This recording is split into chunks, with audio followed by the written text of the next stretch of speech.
Welcome back to Alan's Trains and the building of Newtown School. This is the school that I'm basing the model on and hope to get as close a representation as possible. This is where we left off in the last video, with the roof fitted and all ready for the wall finishes and the roof finishes. But before that, I strengthened the building with, as you can see here, the roof trusses and the back panel, as well as a second panel to keep the ridge of the roof nice and straight. I've added all the brick paper here, and all of the brick paper was cut out using the frame sizes on the machine in Inkscape and then putting paper through the cutter to give me exactly the same. You can do it by hand if you want to.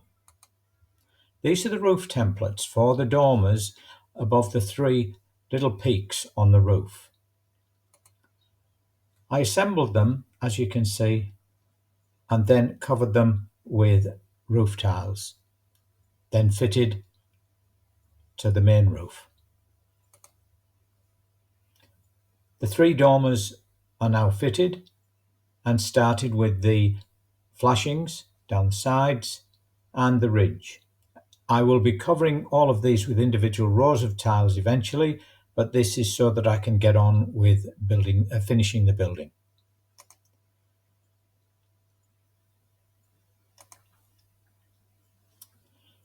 I've started here putting some of the finer detail on, and I've put the edges on, the ridges on the dormers and the main peaks. A slight change in the brick paper before I got to here, as I didn't like the colour that I'd started with. Again, I've fitted the wall relief panels here, and on this photograph the second relief. Here we see the header cards all fitted. These will make the headers stand out slightly from the building, and they're only made with 200-gram card. I started weathering here, and I use the makeup departments in supermarkets to source the powders that are used for eyeshadow and find that they are quite acceptable before you actually varnish the building. I've added the gutters, the downpipes, and some of the additional finish on the walls, which will all be weathered before the end of the building.